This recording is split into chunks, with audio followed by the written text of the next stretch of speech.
twogera ku nsonga y'obutonde. Bwe twogera ku butonde abantu ffenna tukimanyi. Ebibira bitemeddwa, entobazi zizimbiddwamu, effujjo lingi erikoleddwa ku butonde valanga embeera y'obudde naye ekyukakyuka. Waliwo etteeka eryayisibwa Parliament mu April w'omwaka guno ekusobola okutangira okwonoona kw'obutonde.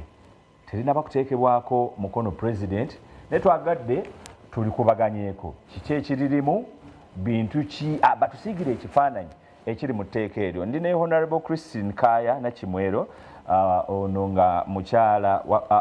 member wa Parliament ow'ekiboga, akiikirira abakyala b'ekiboga, ate nga ye minisita ow'ekisiikirize ow'ebya butonde bw'ensi. Ne mukyala Jalia Namubiru era nga naye ava mu kitongole ekyo ekya Environmental Management for Livelihood Improvement ebwayise.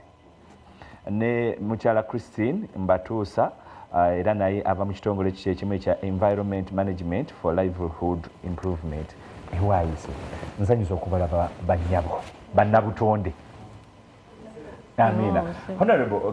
katusandikire gy'oli. Ojja kubuuza ku balabi ba Top TV naye etteeka lyayita obutonde otubuulire kiki ekiri mu tteeka lino era emyezi kati 3-4 nga liyise lwaki terinaba kuteekebwako mukono bwe liba nga kkulu. Tandikira awo. Tulaba n'abatuuliriza balamusizaako nnyo Kaya Christina Nakimwero mulwaka omukyala wa Kiboga. Siwa abakyala bokka omukyala. Tusuubira nti era tusosowaza nnyo abakyala. Mu Gwokuna okusookera ddala nali nkola nga Continental Parliamentary Forum on Climate Change asinafuuka mubaka. Naye ndi munda bya butonde era abasinga bembeera namwe mumanyi. Era ndowooza kyekyafaako ne bampa obwa shadow minisita. Kakati agamu ku mateeka ge tugoberera etteeka erikwata ku nkyukakyuka y'obudde libadde libulamu. Ebyobutonde yes abasinga tutunuulira natural resources nogamba ebibira, entobazi, naye waliwo ebintu 3 ebibadde tebiri mu mateeka gaffe ate nga bitutawanye naku. Ekimu ku kyo ye waste management, okulabirira nakavundira oba obukyafu. Eyo si resource, ekyo si kya butonde. Ekyokubiri ye pollution, omukka okuva mu bintu bye tukozesa kati nga bw'ogamba refrigerators, nga bw'ogamba emmotoka ekadde zifulumya omukka. Ekintu ekyo nga kibadde kibula mu bintu by'obutonde bw'ensi okukitunuuliramu okugaliriza. Kati n'ekirala climate variability, enkyukakyuka mu budde nga nakyo si resource nti ogikwatako nti kibira naye nga kitutawaanya. Era ennaku zino okusomesa abantu nti waliwo enkyukakyuka mu budde tekikyatutwalira misomo. Omuntu yennyini akiraba nti omwezi gwe twayitanga mu Gulansigo ogwa Maachi ate tetukyasobola giguliramu ebintu bikyuse. Ebintu bikyuka kati omuntu bikyuse okuviira ddala waggulu awo n'otuuka ne mu ttaka nti wasimbanga ebinyeebwa ebifaanana bwe biti ebitalo ebijjute tokyasobola. Baleese ensiri endala zibayita serenati nga ziyinza okubeerabeera ku ttaka eryo. So ebintu ebyo 3 waste management, pollution ne climate variability, the issues ezibadde tezibeera mu mateeka gano agakwata ku by'obutonde bw'ensi. Tulina Forest Act, tulina Wetlands Act, tulina NEA, National Environment Act eyafuluma era nayo mu 2019. Naye ng'olaba ebintu bino tebibeeramu bulungi muli. Kati ne mu Parliament mwennyini twalina Natural Resources Committee omwaka ogwa 2019 kwe kuleeta ne Climate Change Committee. Naye already wabaddewo ne Natural Resources Committee. So nga ebizibu binate bituleetedde okukosebwa kunene nnyo naddala fensi ezikyakula. Saagala kukiyita nsi njavu oba mwesibako obwavu. Wano tuli mu redi eziwa essuubi mwoyo. Ensi ezikyakula obwavu kubanga bujja kugenda olunaku. So kakati etteeka lino lyavaayo okusinga okulambika ebintu ebyo ebisatu. Mulimu parts nga 7 fenga Uganda twagenda maaso n'okwetaba mu kuteeka emikono ku ndagaano ez'enjawulo ez'ensi yonna ekikulu kye bayita United Nations Framework Convention on Climate Change 1992 Uganda twasayinira twalina n'ekirala kye tuyita Kyoto Protocol kati amateeka ago gwe munnayuganda tulina bye tweteekako titujja bikola wabula tetujja bikolera mu nsi ezo naye bwe tuddeeka tulina obiteeka mu nkola so twayagala amateeka ago ge twasayininga tubirabire wano era bijjire mu tteeka bwe lityo kakati era bwe tutalaga nti tubikola tubanga abasayininga empewo tubanga tweteekako omugugu tusobolera ddala kukola so lino etteeka lijja tuyambako ebyo bye twetema omutendera gw'ensi yonna okuteeka mu nkola Honorable Katuta awo wennyini amateeka gano gabaddewo endagaano zino tuzitaddewo netuzigira n'amateeka amalala gazigoberedde okutuuka we tutuuse ku lino gabaddewo kiki okusinziira mmwe nga bannabutonde ekibadde ekigagaanye okuteekebwa mu nkola n'okutuuka kati nga mukyayongerako bwongezi amateeka mu weegali naye agamu geetaaga okutereeza agalala gabeera outdated ebintu ebimu bikyuka over time nga bwe nkugambye nti waste management edda mumanyi nti bwe mfulula akasasiro ono mukola bweti naye kati urbanization ebibuga bigenze bingi bifuuse bingi tulina Kampala Capital City Authority kakati tugenda kubeera Mbale ani gulu nga bw'ozimanyi so enkyukakyuka mu nkulaakulana era nayo erina obuntu bw'erina okututeekako tuleete so waliwo enkyukakyuka nyingi abantu tweyongedde twayogeranga mu miliyoni zimmeka 12 kakati tuli 45 kati gwe n'ogamba nti ate amateeka amakadde ddala tegeetaaga kukyusakyusaamu agamu tukyusakyusaamu nga luliya bagitanga nema act naye olw'okuba nti ebintu bingi ebize bikyukamu bwe yakyusibwamu mu 2019 nefuuka National Environment Act naye ebintu ebimu ebitusoomooza mu kulabira obutonde bw'ensi nabyo ne byongezebwamu so kakati amateeka agamu tukkirize tugaane naffe tubeeramu n'obunafu okugateesesa mu nkola naye n'agabaddewo olumu oli agenda n'agamba njagala kuba bantu bano bakubira amataffaali mu ntobazi naye agenda okutuuka ku tteeka ate etteeka ekkadde lye tulina erya Wetlands Act lyali likkiriza nti abantu singa baba basobola okukubirako bbulooka omwo naye nga za domestic use nti ogenda kuzimba kayumbako naye okuba ebbulooka ojja ozimbe kikkirizibwa nti ogenda kufuna bitoogo ojja osibe ebirago oba ebiwempe kikkirizibwa naye munnange okwawula wakati wa domestic ne commercial wajjawo obuzibu oli omusanga kuba bbulooka tomanyi bagenda zitunda oba azimba kayumbake ate naayise ne weyandikomye naye etteeka ng'ekyo tekiriimu bungi kiwoona otegerera nti ono ayise weyandikomye mugobeemu kati obwo obutuli obubeeramu bwe buteesa okuvaayo n'amateeka amalala oba reviews. Okay, mukyala Jalia Namubiru muli ekitongole ekinoonyereza Honorable ayogera bintu bingi ebivuddeko okutabanguka kw'obutonde motoka biki naye abantu tweyongera n'emmotoka twongera zigula newe twagala okubeera nawo demand nayo nene ate nga wo teweeyongera okunoonyereza kwammwe newe munaleeta amateeka gano nga bino byo bikyagenda mu maaso ebivuddeko obuzibu buno mwe mulaba nga oba gana amateeka ganaakola oba kunoonyereza kwammwe sooka okutuwe webale nnyo ssebo omutesiteesi mwami Sebayiga nga bw'onjogeddeko nze Jalia Nambiru kola n'ekitongole ekyo Environmental Management for Livelihood Improvement bwayise facility tusangibwa bwayisaawo ensonga gyeyogeddeko nkulu kituufu amateeka weegali naye kati ffe wetujjiramu nga Emily nga tumaze okumanya nti etteeka lizze n'obuzibu weebuli abantu weebali tujjamu okwongera okusomesa abantu bano okwongera obbamanyisa biki bye balina okukola etteeka ng'eryo lizze omuntu amanye nti nno naye alina obuvunaanyizibwa mu kuteeka etteeka eryo mu nkola weewaawo nga bwe twogeddeko wali waggulu nti amateeka weegali naye n'ebigagaano ogenda mu maaso oba okuteekebwa mu nkola bingi omukulu ayogedde ku nsonga ezimu naye ojja kwesanga nti ensonga y'obutamanya esigala ng'eri waggulu nnyo kati ffe we tuviirayo kubanga amateeka gano gabeerawo naye twesanga nti nno waliwo omuwaatwa munene nnyo wakati wa gavumenti waggulu abakola amateeka n'abantu kati ffe tujjamu okugezaako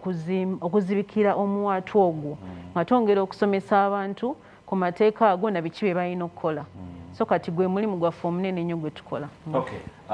Christine, okusinziira ku surveya mwegendaba wano mwalaba nti abantu abitundu 31 ku 100 bagamba nti gavumenti eyongeremu amaanyi mu kusomesa abantu okukuuma obutonde bw'ensi. Tulabye ebiseera bingi gavumenti yemu gye mugamba esomese yemu yegenda nekwata olutobazi neteekayo abachina ne bagenda ogenda okulira ekibira kino abakisaanyizaawo abamu bakungu ba gavumenti kati gana amateeka nawe gabeerawo mwenga okunoonyeza akamwe gavumenti erina weeru okulaba nti obutonde bw'ensi bukuumibwa nabino ebizibu byonna ebivaamu nti tebibeerawo erina weeru waliwo weeru n'okusomesa n'okukola ki byonna ng'ate oluusi yebyenyigiramu. Neyanziza Josebo omutesitesi ku nsonga gy'obuuziza oba gavumenti erina weeru nandirowoozeza nti gavumenti erina weeru olw'ebintu byezze ng'ekola olw'okumanya obuzibu bw'embeera y'enkyukakyuka y'obudde gavumenti yavaayo n'eteekawo department namba mu Minister Water and Environment eyitibwa Climate Change Department kati ekyo kyokka kiraga weeru eyo nevaayo n'eteekawo policy ya climate change mu 2015 tulina framework gye tuyita nationally determined contributions zonna ziraga government response nga kiraga willingness government okubanga eddukirira obutonde kati naye waliwo okusoomoozebwa nti abantu twetaaga okukola ne government okubanga turemindinga government kyetwayindiza okuba accountability nti bye bataddewo bikola climate change department abantu bagimanyiko kuba bw'otunuulira kati abantu nga ku local governments otuukayo nga bamu tebamanyi what is climate change department doing kati byebyo ebimu bye tugezaako okugenda eyo wansi nga tubategeeza etteeka bwe liti musobola okutuukirira climate change department bwe muba nga mulimu kye mwetaaga okwebuuza ne National Planning Authority erina budget framework paper kati ewaliriza local governments ezo okubanga zimainstreaminga ziteekamu climate change issues mu budgets zaabwe oba mu plans zaabwe nti senga batunuulira budget yo ne plan yo ne balaba nga tebiriimu budget ye batesobola kuyita so ekyo kiraga willingness mu bufunze willingness ya government so muyina essuubi nti bino bijja kukolebwa tulina essuubi nti bijja kukolebwa senga tukwatiza wamu ne twongera okubanga tu spreading amawulire ku climate change. Okay. Honorable Christine, ogenze mu parliament ndabye ku research eno gye baakoze ebitundu 21 ekyabannansi bagamba okwewala okutema emiti ne twokyamu amanda n'ebintuntu ebiralalala gavumenti etugondezeemu ereete nga esale katugambe ku masannyalaze esale ku gaasi n'ebintu ebirala ebisobola okutuyambako so that tetugenda mu bibira n'ebintu ebirala gavumenti ekyo kyonna abannansi bagikaabidde naye ebbanga ddene tekikoze bwenga kati wootuuse ddala mu kinyusaawo oli mu palamenti olina nteekateeka ky'okulaba nti kino kiri enforced obutonde bw'ensi busobole okugera emmotoka zino zoyogedde ebikadde gavumenti buli mwaka kumpi egamba tubiweze n'ebikyajja waliwo enteekateeka yonna okulaba nga gavumenti mugiteeka ku ninga okulaba nti bino ebiteeka mu nkola so that obutonde bw'ensi butaasibwa kakati okusokera ddala ebibira kate etteeka eryo talitaddeeko Jalia oli munnabutonde mulwanirira butonde ng'ogyeko gavumenti njagala tukose eddakiika zino 5 ffenna nga we tuli wano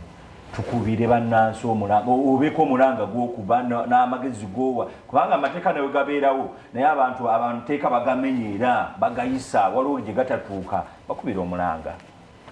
ekyo kituufu webale nnyo ssebo omutesitesi gavumenti sigenda gireka wabbali mu kusookera ddala etteeka lino ng'omukulembeze tannaba dditeekako mukono ng'ate kyetusaba naye ate waliwo ze tuyita regulations ezirina okubeera nga zikolebwa etteeka lino ligende nga kwegamba lijjibwamu akawaayiro kabeere nga buli kamu kabeera implemented by a sect of people. Kati tulowooza nti nno naye akaseera kano ekitongole ekivunaanyizibwa tekirina nnyo ssente oba buyambi bumala kukola bintu ebyo. Kati tukubira omulanga abantu bonna abali eyo abalina obusobozi nga bakwatibwako ensonga ng'eyo okuvaayo babeeko bye bayamba. Oyinza okugamba nti gavumenti bagiyamba batya, naye kino ekintu kitukwatira wamu ffenna ng'abantu abawamu. So kati regulations ezo zeetaagibwa, much as omukulembeze ajja kuteekako omukono ku tteeka eryo, naye ate regulations zino zeetaagibwa ate mu bunnambiro okubeera nga nazo ziyambako okubeera nga zikola ki, ziteeka etteeka eryo mu nkola. Ekirala kyenjagala era okukubiriza abantu kyekyokubagamba nti nno enkyukakyuka y'obudde buli muntu agirinako contribution. Actually bw'otunuulira reports nga IPCC report ziraga nti nno omuntu ebikolwa by'omuntu bikoze kinene nnyo okutuusa wano eno embeera y'obudde nga weeri, kubanga gwe ojja kujja oteme omuti nga tomanyi contribution gy'okola naye ebeera nnene nnyo ojja kujja okozesa akaveera okalekaawo tomanyi contribution gy'okoze. So ntwala omukisa guno eno okukubiriza abantu ffenna wamu nti gwe ng'omuntu gwe wennyini kitandikira ku ggwe ng'omuntu okubeera nti nno ofaayo okulabirira embeera y'obutonde n'omulala ate naye alabire ku ggwe. Okay. Christine, ekitongole kyammwe kino ekya Emiri kyoyogedde omulanga gwe kikubandooza gwegwo naawe njagala ogatte ku ddoboozi lyali waliwo abannaffe abaleeta bafa ku ssente n'aleeta ekimotoka ekifu n'aleeta bifuriji n'aleeta ki n'abo abo ku kiraasi eyo nayo gikubira omulanga kubanga nabo batutuusizza we tuli. Kati omulanga bwekuba eri abantu bwe batyo nti bategeere nti buli we baleeta ebintu bwe bityo ssente ezeetaagibwa okubanga ate tukiriininga empewo ziva mu misolo gye babajjako. Kati buli we banaayongera okwonoona obutonde bw'ensi n'emisolo gijja genda emisolo egirinnye oluusi twetaaga tulongoose tugambe kati ennyanja yiyo yajjula ejjula buli kaseera egenda ejjula era byonna mbeera y'enkyukakyuka ya budde. Kakitegeeza tuba tuteeka pressure ku gavumenti ku bajeti ya Uganda. Kati naffe ng'abantu tulina okubeera nga tufaayo nga tuli mugi bw'eggwanga lyaffe. Ate n'ekirayira kyenkubiriza abantu bategeere ebbago lino baliyita climate change bill 2020 bagende balinoonye oba ku mitimbagano oba mu ministry ya water and environment babeere nga balisoma babeere nga balitegeera president agenda oliteekako omukono nga bategeera kiki ekirimu naki ekijja obbakositinga wewa honorable nsaba okubira gavumenti omulanga kubanga gavumenti bwegaana okuleeta emmotoka enkadde nti Ssebayiga agule empya Ssebayiga agenda okutuuka mu bondi ate ng'empya ya bbeeyi nnyo nga option gyenina kino ekikadde kye baleese ekyonoona obutonde. Gavumenti gikubira omulanga lwakiri biri ebiteeko bifuriji ebikadde biteekeko omusolo bibire bya bbeeyi nga kana akapya ate kukeeka alayisi naye kiri vice versa ndowooza y'ensonga ebiremezza nawo. Ate ekintu ekituufu kyogamba nti kitwaliguze ate kya bbeeyi nnyo kigaana abantu okugenda wansi okubaako naye tukubira omulanga abantu bafe okuviira ddala local government n'etteeka lyaffe lino bw'olisoma liviira ddala wansi local government district production officer district environment officer mufeeyo okutega etteeka lino n'ebiririmu ligenda okufulumizibwa tugenda okubayita okukola regulations ez'etteeka lino nga mulitegedde bulungi. Ate naseba Mr. President etteeka lino twetoolodde Uganda yonna ne tubuuza abantu inputs za stakeholders ab'enjawulo bano abakola by'obutonde abakola biki abantu bonna twababuuza era ne baleeta ebirowoozo byabwe mu tteeka lino kitusuubira nti lirina kinene nnyo kyerigenda otuyambako era wenkubira omulanga nti omuntu wa wansi ye bintu ebimu teyetaaga bitegeera tayagala bimanya naye omuntu obutonotono buno ebbeeyi ya yaka okuva ku lwenda okudda ku bisatu tekitegeera obuntu obutonotono buno okulaba nti nayikondo efa nga waliwo asobola ogiddaabiriza nafuna amazzi agagenda okugoya akawunga aganywebwa aganaabibwa mu covid mu kiseera kino omuntu wa wansi ebyo ye byategeera netuba tusinga okuteekako omulamwa abantu baffe basobole okutegeera nti ebintu by'environment ne natural resources management uganda naye bifaako ab'ekibuga basiibule obaobubakobusembayo balamusizaako nnyo mukulumuka waawo mu kibuga mu town council ne mwami damba mu kikuubo ab'ebukomero mwenna omwami omukyala kaaya jb mr buyondo mwebalire ddala byonna bye mukola abantu baffe mu ngero obatuusaako emiti gye tuba twasazeewo nti gino gigende eno n'eno n'eno abantu baffe basobole okuba nti bakuma obutonde mu kiseera kino nga bwe tulinda amasanyalaze okukebbeeyi weewaawo Christine Mbatuusa kozesa sekendi osiibule abantu n'obubaka obusembayo obw'obutonde nsiibula abantu bonna naddala bataddemu amaanyi ab'ebitongole by'obwannakyewa okubanga etteeka lino lituuka we lituuse twagala okwebaza nnyo abantu betukolaganya awamu nabo abatutaddemu ssente nga Open Society Initiative for Eastern Africa labitosera twagala n'okwebaza Tookulu okubanga tukyazizza olunaku olwaleero okubanga twongera ate okukuba omulanga gwaffe ne guwulirwa tusiimye nnyo tusiimidde ddala weewaawo ajali katono nnyo yogera ku Emily n'obubaka obusembayo mubale nnyo ssebo Sebayiga environmental management for livelihood improvement bwayise facility tusangibwa bwayise awo nga tukola ku butonde bw'ensi mwe tutwalira embeera y'obudde naye nga tugezaako nnyo okukola ne abantu abatwetoolodde mu communities awo okulaba engeri gye bagezaako okwekuuma n'okuteeka amateeka mu nkola office ziri awo bwayise nange nja kwongereza eddoboozi lyange kulya Christine okwebaza olw'omukisa guno naye nsembayo nga nkubiriza abantu ffenna gye tuli okufuba ennyo okulaba nga tuteeka mu nkola etteeka lino bwe linaaba nga liteereddwako omukono kubanga ekyamazima obutonde yeffe we butali tetusobola kubeerawo mwebale nnyo mwebalire tweyanze njaga okwebaza Honorable Christine njagala okwebaza Mwannyinaze Christine Mbatuusa okuva mu kitongole ekyo ekya Emily ebwayise ne Mwannyinaze Jalia Namubiru mwebale nnyo mwebalire ddala tusiime nnyo tusiime bwongera katusabe President etteeka aliseeko omukono nze Henry Sebayiga